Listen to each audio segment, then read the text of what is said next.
It is February 14th, 2013, a warm summer night in Pretoria, South Africa. The Silverwoods Country Estate, a high-security gated community, is quiet. Streetlights cast a dull glow over neatly trimmed lawns and expensive homes. Behind the walls of one particular house, a modern three-story villa designed for comfort and luxury, two people are inside. Only one of them will make it out alive.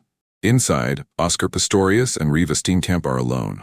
The home, located in an exclusive suburb, is protected by electric fences and security patrols. Yet, at 3:17 a.m., a violent, irreversible act is set into motion.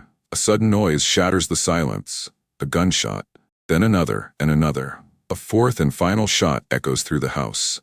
4 bullets, fired in rapid succession, travel through a locked wooden bathroom door. The rounds are from a 9mm Parabellum pistol, a weapon kept close by its owner. A man who once represented triumph against adversity. A man who had inspired millions. But on this night, that same man becomes something else entirely. On the other side of the door, a woman collapses. Her body, once full of life, now struggles for breath. Reeva Steenkamp, a 29-year-old model, law graduate, and rising media personality, lies slumped on the cold tiles of the bathroom floor. Blood begins to spread beneath her, forming a deep crimson pool that seeps into the grout between the tiles. Her right hip is shattered, her left arm is torn open. A bullet has pierced her shoulder. And the last shot, the one that will ensure she never sees another morning, has entered her skull just above her right ear, tearing through soft tissue and bone before embedding itself in the wall behind her. For a moment, the house is silent. The gun, still warm, rests in the hands of the man who fired it. His breath is erratic. His heart pounds violently inside his chest. The reality of what has just happened is beginning to set in. The smell of gunpowder lingers in the air, mingling with the metallic scent of blood. A tragedy has unfolded within the walls of this home, and yet only one person is left standing. Oscar Pistorius moves, not with the controlled precision of an athlete, but with the frantic energy of a man drowning in panic. He does not reach for his prosthetic legs. Instead, he moves across the floor on the stumps he was born with, desperate to reach the locked bathroom door. But it will not open. The person inside is no longer able to unlock it. His breathing is heavy, his thoughts racing. He needs to get inside. He needs to see her. He grabs a cricket bat, his powerful arms, trained through years of athletic competition, lifting it high above his head. The first blow splinters the wood of the bathroom door. A second strike cracks it open, a third, and the barrier finally gives way. The broken shards of the door fall to the floor as he steps inside. The sight before him is unlike anything he has ever witnessed. Reeva is sitting against the toilet, her head tilted slightly to one side. Her breathing is labored, shallow. Her eyes are open but unfocused. Blood trickles from the corner of her mouth. He kneels beside her, his hands shaking as he touches her face, calling her name. But she does not respond. Her body, once so full of grace and vitality, is growing colder by the second. Time is slipping away. With a sudden burst of movement, he lifts her into his arms. She is limp, her head lolling backward as he carries her out of the bathroom, down the hall, past the blood-splattered walls, and toward the staircase. His breath is ragged, his muscles tense as he stumbles down the steps, careful not to drop her. His mind is a blur, his heart hammering inside his chest. He places her on the floor at the bottom of the staircase, trying to resuscitate her, pressing his hands against her chest in a desperate attempt to restart a heart that is already failing. The house is no longer silent. A neighbor, awakened by the gunfire, has already made a call to security. Another reports hearing screams before the shots were fired. The estate's guards are on their way. But inside the house, Pistorius is focused only on one thing: saving the woman he has just shot. At 3:20 a.m., he grabs his phone and dials emergency services. His voice, usually composed and confident in front of cameras, is now barely recognizable. He stutters, he sobs, his words come in short, desperate bursts. "I shot her. I thought she was an intruder. Please, please come quickly." The operator tries to calm him, instructing him to stay on the line. But he is already moving again, trying to revive Reeva, his hands covered in her blood. His mind is flooded with confusion, fear, disbelief. How did this happen? How did a quiet night in his home turn into this nightmare? Minutes pass. The sound of sirens cuts through the air. The first responders arrive, stepping into the modern, pristine home now marked by violence. They see him first, Oscar Pistorius, the athlete, the icon, his eyes wide with shock, his face streaked with tears. And then they see her. Reeva Steenkamp. She is not breathing. The paramedics work quickly, checking for a pulse, searching for any sign of life. But there is nothing. The injuries are too severe. The damage is irreversible. At 3:55 a.m., Reeva Steenkamp is declared dead at the scene. A day meant to celebrate love has become a crime scene. The woman who had arrived at this house with plans for the future now lies lifeless on its floor. And the man who had once been adored by millions is about to face the most devastating reckoning of his life. Before the world knew his name for tragedy, Oscar Pistorius was a man celebrated for triumph. Born on November 22, 1986, in Johannesburg, South Africa, he entered the world with a condition that would have defined most lives, fibular hemimelia, a congenital disorder that left him without fibula bones in both legs. At just 11 months old, doctors made a decision that would shape his future. Both of his lower legs were amputated below the knee. It was a fate that might have left others bound by limitations. But Pistorius defied expectations. From an early age, his parents, Henki and Sheila Pistorius, refused to let him see himself as disabled. They encouraged him to be active, to compete, to run, not with hesitation, but with confidence. He played rugby, he wrestled, he took up water polo and tennis. He was never told he couldn't, and when he finally took up track and field, it wasn't just to run, it was to win. The world watched in awe as he sprinted on carbon fiber prosthetics, his now famous blades propelling him down the track with inhuman speed. By the early 2000s, he was not just a Paralympic champion. He was an icon, the Blade Runner, they called him. A symbol of resilience, a man who had taken what should have been a disability and turned it into his greatest strength. Gold medals piled up. In the 2004 Athens Paralympics, he stunned the world, winning the 200-meter race. He was fast, faster than most able-bodied sprinters. And he wanted more. By 2012, he wasn't just competing in the Paralympics. He made history as the first double amputee to run in the Olympic Games, representing South Africa in the 400-meter race. He didn't win, but it didn't matter. He had already conquered the impossible. Brands lined up. Nike, Oakley, Thierry Mugler. He became a global sensation. Magazine covers, talk show appearances, endorsements worth millions. To many, he was the face of perseverance, a hero, a role model. But behind the endorsements, behind the smile that charmed the cameras, there were cracks in the perfect image. A temper, a love of firearms, a need for control, traits that, in time, would overshadow his legacy. He was a man used to being in control of his body, of his world, and when control was threatened, he didn't react with fear, he reacted with force. Before her name became linked to one of South Africa's most infamous crimes, Reeva Steenkamp was a woman on the rise. She was more than just a model. She was intelligent, ambitious, and deeply passionate about the causes she believed in.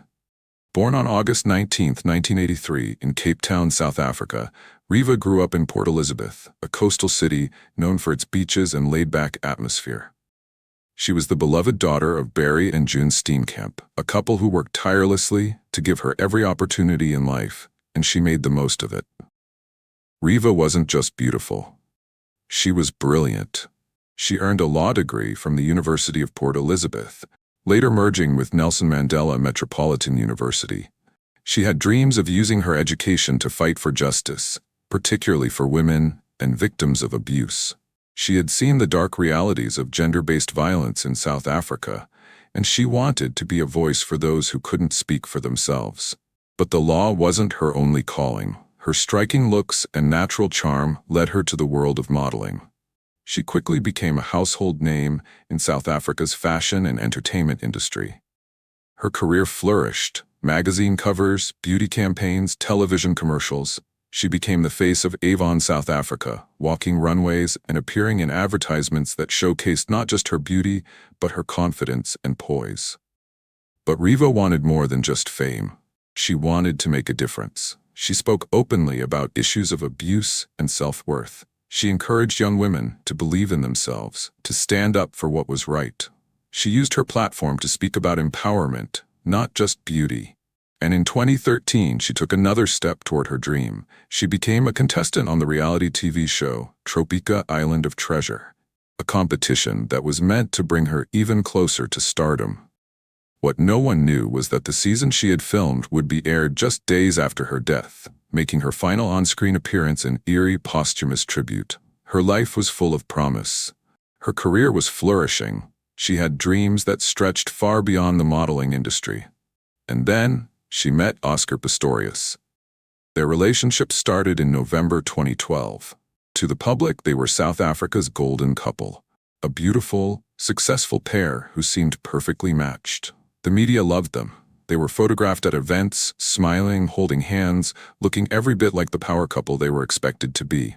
But behind the cameras, behind the Instagram posts and magazine spreads, there were whispers. Friends described their relationship as passionate but intense. Reeva, always independent, found herself adjusting to a man who was used to control. Then there were the messages. Private texts that would later be revealed in court. Words that hinted at tension, at fear. One message from Reeva stood out. "I'm scared of you sometimes. How you snap at me, how you react to me." In public, they were the perfect pair. In private, cracks were forming. And on February 13, 2013, Reeva Steenkamp walked into Oscar Pistorius's home for what should have been a romantic Valentine's Day celebration. She had no idea she would never leave. It is February 13, 2013. The sun sets over Pretoria, casting a golden hue over the wealthy Silver Woods country estate. Inside Oscar Pistorius's modern multi-story home, everything appears calm. To the outside world, it seems like any other night, a couple in love, a private evening together. But behind closed doors, something else is brewing. Something invisible to the cameras that have followed their every public appearance. Reeva Steenkamp arrives at Oscar's house that evening, ready for what should be a romantic Valentine's celebration. She had texted a friend earlier in the day, excited about her plans.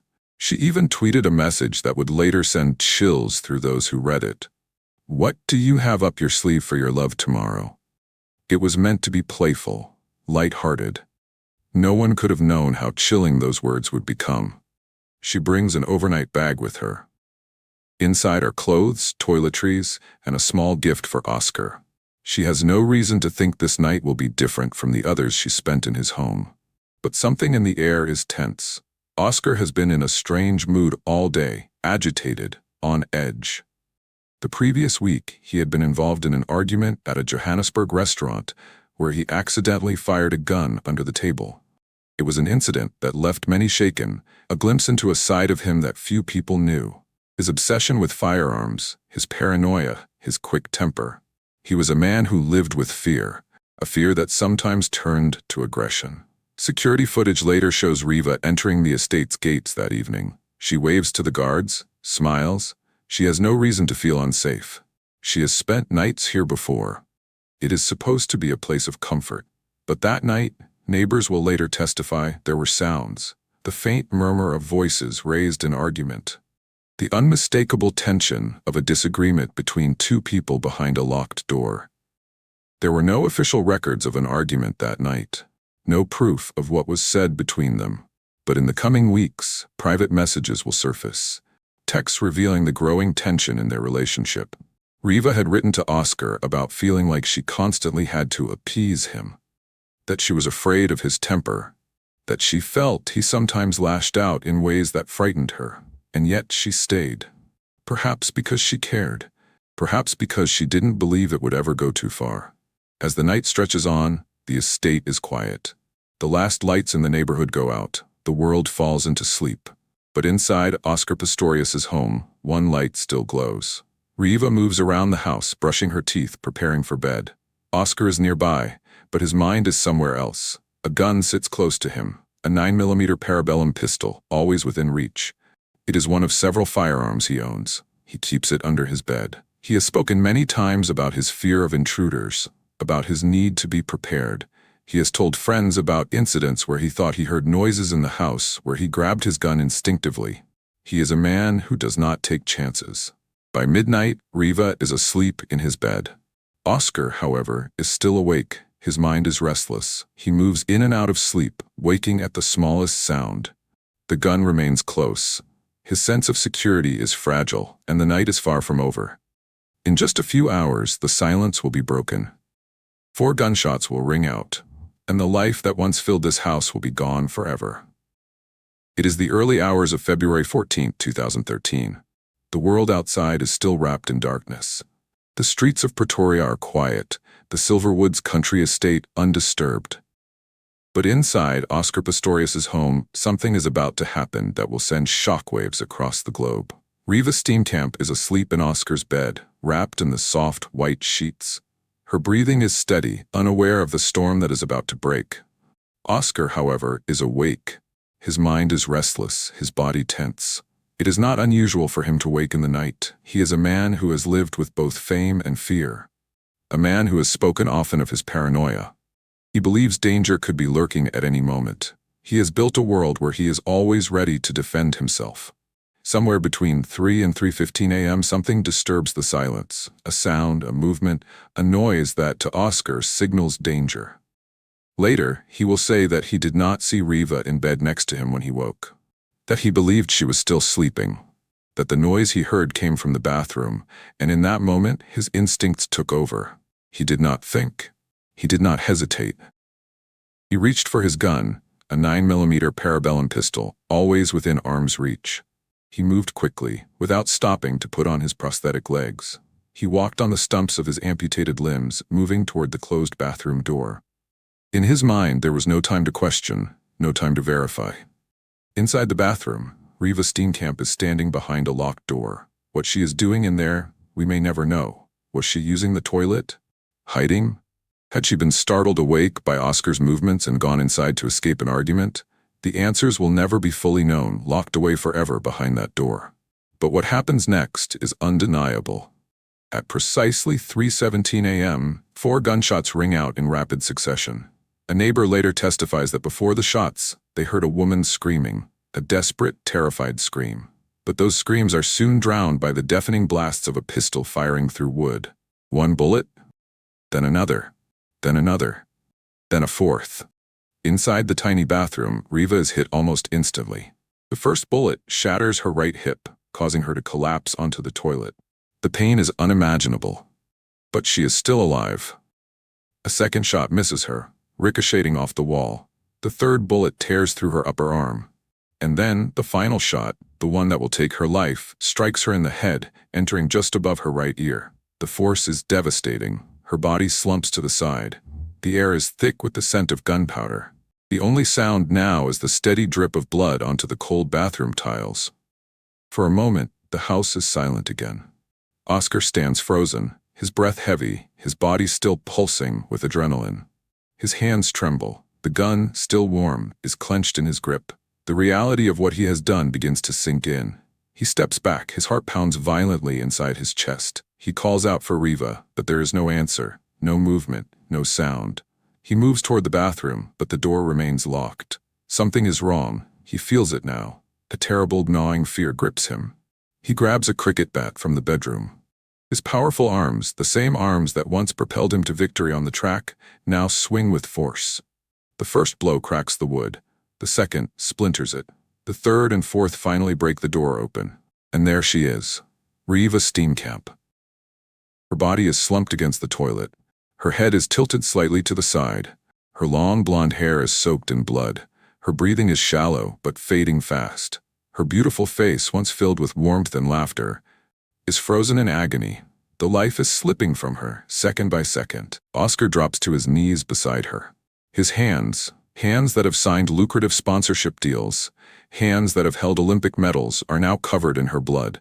He tries to lift her. He carries her down the stairs, placing her at the foot of the staircase. He is crying, screaming. He attempts CPR, pressing his hands against her chest in a desperate attempt to restart her failing heart. At 3:20 a.m., he grabs his phone and dials for help. "I shot her. I thought she was an intruder. Please, please come quickly." The operator instructs him to stay calm, to keep trying to help her. But it is already too late. By the time paramedics arrive, Reeva Steenkamp has taken her final breath. Her body lies still. The rising star, the intelligent young woman with dreams of making a difference, is gone. The house that once represented success and luxury is now a crime scene, and the man who was once a hero stands trembling, his world crumbling around him. In the coming hours, the police will arrive, the cameras will follow, the story will spread, and South Africa, no, the world, will struggle to understand how a night that began with love ended in death. The sun has not yet risen over Pretoria.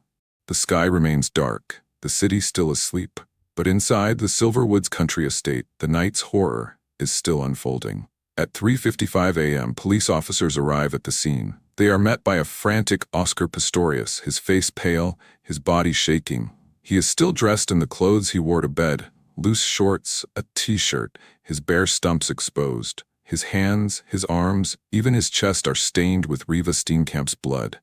His voice is trembling, erratic as he tries to explain. "I thought she was an intruder. I thought she was an intruder." But the officers are not just hearing his words. They are looking around. They see the body, the pool of blood seeping into the marble floor, the shattered bathroom door, the cricket bat lying nearby, the gun, the bullet casings, the silence of a house that was once full of life. And then they see something else. Something that does not align with his story. The crime scene is controlled, systematic. The shots were fired through a locked door. The position of Reeva's wounds suggests she was not attacking, not lunging forward, but cowering, hiding, trying to escape. And outside, in the early morning darkness, neighbors are beginning to stir. Some have already spoken to the police. They say they heard something before the gunshots, a woman's voice, screaming, a fight. It does not take long for the officers to make a decision. "Mr. Pistorius, you are under arrest." Oscar's face collapses in disbelief. His hands rise to his head. He stares at them, as if only now realizing the blood still smeared across his skin. He does not fight. He does not resist. He is led out of the house, past the flashing red and blue lights, past the gathering crowd, past the cameras that have already begun to arrive. Because the world has woken up, and the world has questions. By sunrise, the news has broken. Oscar Pistorius arrested for shooting girlfriend Reeva Steenkamp. Tragic end for South African model. Olympic hero turned suspect. Across social media, confusion turns into speculation. How could this have happened? Was it truly an accident? Or was there something darker behind the perfect facade? The first images of Oscar in police custody are released. He is sitting in the back of a police car, his eyes hollow, his face streaked with tears. His body is slumped, his hands clasped together. This is not the confident, powerful athlete the world knew. This is a man whose life has collapsed in a single night. Reeva's family is notified. Barry and June Steenkamp, still in Port Elizabeth, received the worst phone call imaginable. Their daughter, vibrant, loving, full of life, is gone, shot dead, killed by the man she trusted, the man she had planned to spend Valentine's Day with. The shock is unbearable, the grief unspeakable. And as the morning progresses, as cameras swarm the police station, as reporters scramble for details, one question is on everyone's lips. Did Oscar Pistorius kill Reeva Steenkamp by mistake? Or was it murder? That night, millions of televisions around the world broadcast the same breaking news. Every major news channel, every newspaper, every headline. The Blade Runner, an international icon of triumph and perseverance, is now the prime suspect in a murder investigation. His sponsors begin pulling away. His fans are left in disbelief. South Africa is divided. Some refuse to believe he could be guilty. Others are certain that the hero they admired was never the man they thought he was. But no matter what the world believes, one fact remains: Reeva Steenkamp is dead. And Oscar Pistorius will soon stand trial for her murder.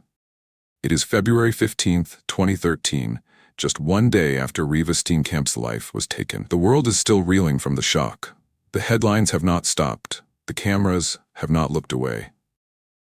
And now all eyes turn to a small courtroom in Pretoria, where Oscar Pistorius will make his first appearance before a judge. The entrance to the courthouse is swarmed by reporters.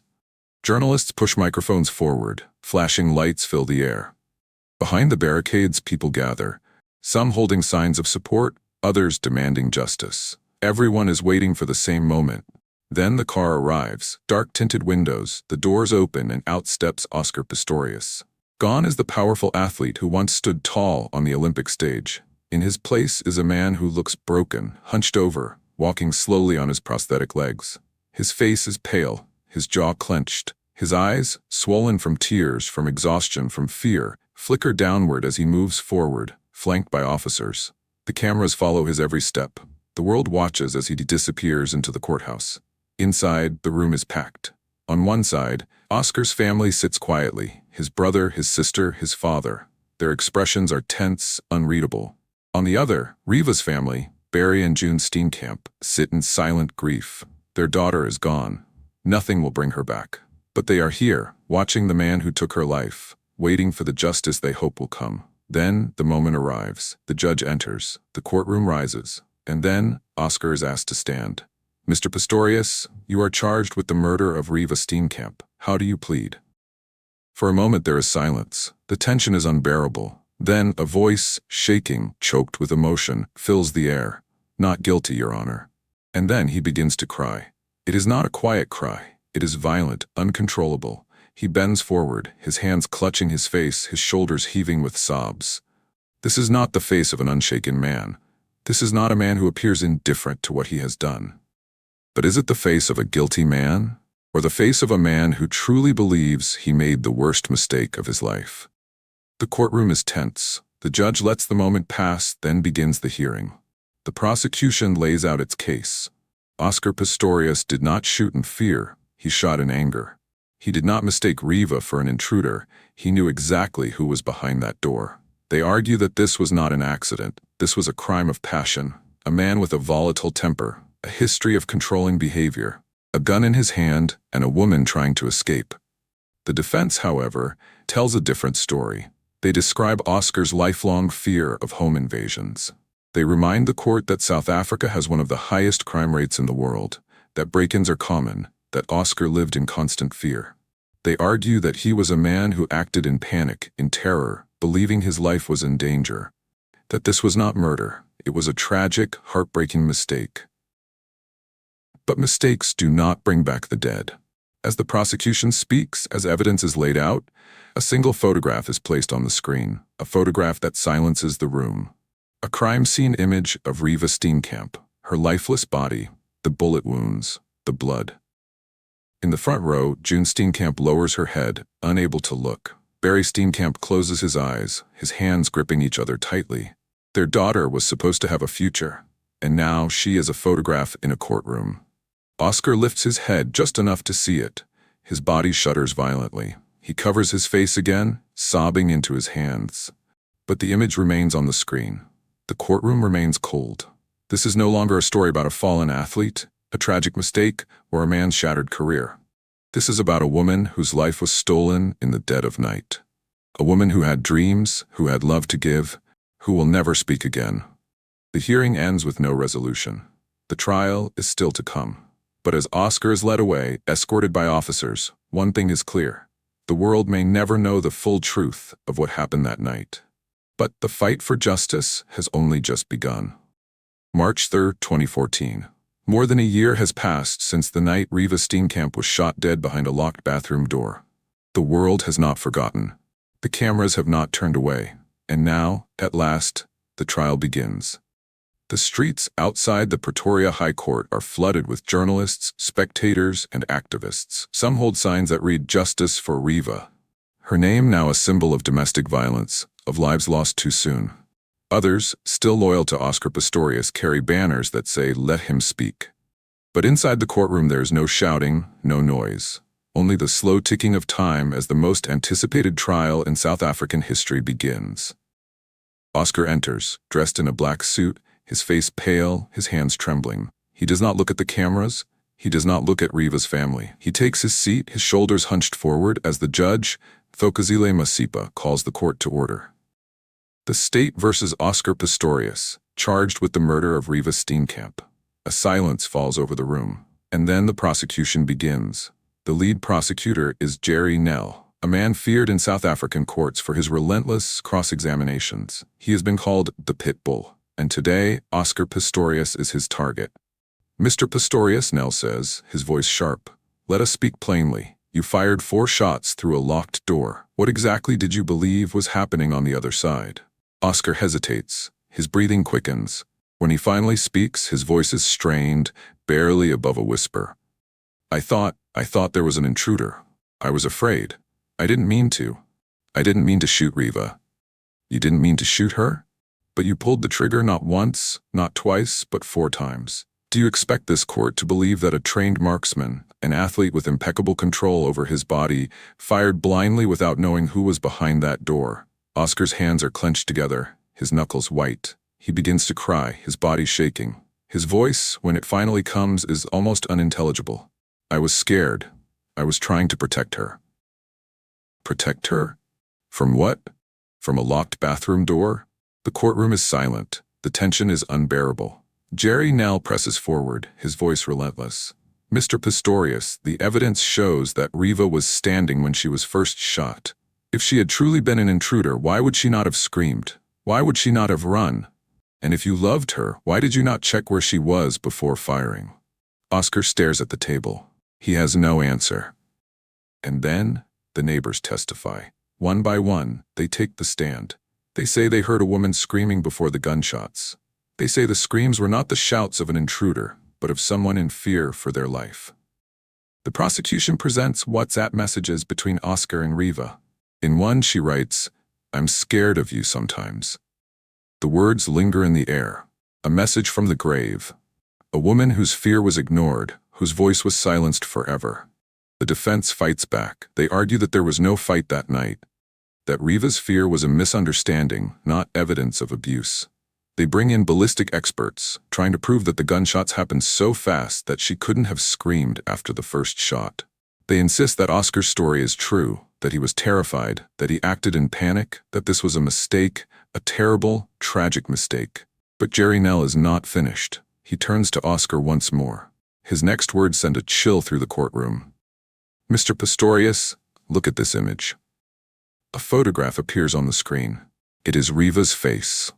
Her body, lifeless, her head shattered by the final bullet, her blood pooling beneath her. "Do you see what you have done?" Oscar collapses forward, sobbing. He covers his head with his hands, shaking violently. The judge looks on, her face unreadable. Barry and June Steenkamp remain still, their grief etched into every line on their faces. Their daughter is gone, and no amount of tears will bring her back. The trial lasts for months. Witness after witness, question after question, the world watches, captivated, horrified. And then, finally, the time for judgment arrives. Oscar Pistorius, the court finds you. The air is thick with anticipation. The cameras roll. The world holds its breath. September 12th, 2014. The air inside the Pretoria High Court is heavy, suffocating. The walls seem to hold their breath, as if the weight of the moment is pressing down on every soul inside. The world is watching. South Africa is watching. And at the center of it all sits Oscar Pistorius, his body tense, his hands folded tightly together. For 6 months, this trial has consumed the nation. Every detail, every testimony, every tear shed in this courtroom has been dissected, analyzed, debated. But now, there is no more arguing. No more cross-examinations, no more speculation. Now, there is only judgment. Judge Thokozile Masipa adjusts her glasses and clears her throat. The silence that follows is absolute. "Oscar Pistorius, please rise." Slowly, he stands. His breath is shallow, his eyes dark with exhaustion. His family sits behind him, their faces frozen in fear. Across the room, Barry and June Steenkamp sit in quiet agony. They do not blink. They do not move. They are waiting to hear whether their daughter will receive justice, or whether the man who took her life will walk free. The court finds that the accused did indeed fire 4 shots through a locked door, causing the death of the deceased, Reeva Steenkamp. However, the prosecution has failed to prove beyond a reasonable doubt that the accused intended to kill the person behind the door. A wave of confusion ripples through the courtroom. For a moment, there is no reaction, only the sound of pens scratching against paper, reporters noting every word. Then, Judge Masipa continues, "Therefore, the accused is found not guilty of murder." A gasp spreads through the crowd. Some shake their heads in disbelief. Others whisper angrily among themselves. The Steenkamps remain silent, their expressions unreadable. But the judge is not finished. However, the court does find the accused guilty of culpable homicide. A lesser charge, not murder, not intentional killing, but a crime nonetheless. Oscar does not react. He stands motionless, staring straight ahead as if his mind is struggling to grasp what he has just heard. Behind him, his sister, Amy, begins to cry, relief and sorrow mixing together. The Steenkamps do not flinch. Justice in their eyes has not been served. The sentencing comes weeks later. On October 21, 2014, Oscar is sentenced to 5 years in prison for culpable homicide. 5 years for taking a life. 5 years for 4 gunshots that ended Reeva Steenkamp's future. As the sentence is read, Oscar lowers his head. He does not cry this time. He does not speak. He is escorted away in silence, vanishing from sight as the cameras flash one last time. But the story does not end there. Public outrage explodes across South Africa. Many believe the sentence is too light, that Reeva's life has been reduced to nothing more than an unfortunate mistake. The prosecution appeals the verdict, demanding that Oscar be charged with murder. They argue that culpable homicide is not justice, that this was not a tragic accident, it was a deliberate act of violence. In December 2015, the Supreme Court of Appeal overturns the original ruling. Oscar Pistorius is found guilty of murder. The world watches again as he is sentenced once more. His 5-year prison term is replaced with 6 years for murder. But still, people argue, too short, too lenient. More appeals follow, more courtroom battles, until finally, in November 2017, the sentence is increased to 13 years and 5 months.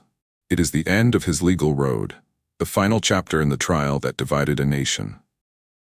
Oscar Pistorius, once a symbol of triumph, a hero who defied the odds, now sits in a prison cell.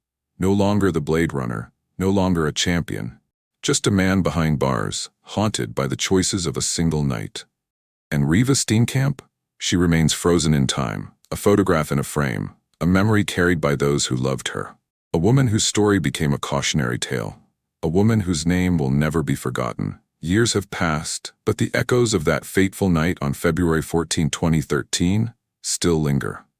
The courtroom battles are over, the headlines have faded, but the questions remain. How did it come to this? Could it have been prevented? And what can we learn from the tragedy of Reeva Steenkamp? Her life was not meant to end this way. She was a daughter, a sister, a friend. A woman with dreams, with a future. A woman who should have been able to walk away. But she never got the chance. And for too many others, the same fate awaits. South Africa continues to grapple with gender-based violence. Reeva's story is not just hers. It is the story of countless women whose voices were silenced by those they trusted. The statistics are staggering, the reality grim. But behind every number is a name, a face, a life that deserved better. If Reeva's story teaches us anything, it is that no one is immune to tragedy. No amount of fame, wealth, or status can shield someone from the dangers hidden behind closed doors. Abuse does not always start with violence. It starts with control, with fear, with the slow erosion of freedom. And too often, by the time the warning signs are recognized, it is too late. Her parents, Barry and June Steenkamp, have dedicated their lives to ensuring that Reeva's name is not forgotten. They speak at events, they fight for stronger laws, they remind the world that justice is not just about punishment, it is about prevention. And what of Oscar Pistorius? The man who once inspired millions now sits in a prison cell, his legacy forever tarnished. He will one day be released. He will walk free. But the world will never see him the same way again. His fall from grace is complete. And no matter how many years he serves, one fact remains unchanged. Reeva Steenkamp is never coming back. Her story is a reminder, a warning, a tragedy that should never have happened, but one that must never be ignored. If you or someone you know is in an unsafe situation, speak up, reach out, listen to the voices that are too often dismissed. Because silence has consequences, and the price of looking away is too high. Thank you for watching. If you found this story compelling, if you believe that true stories like this need to be told, make sure to subscribe to this channel. Your support helps keep these stories alive, reminding us of the past so that we can build a better future. Hit that subscribe button, turn on notifications, and stay with us for more stories that the world should never forget.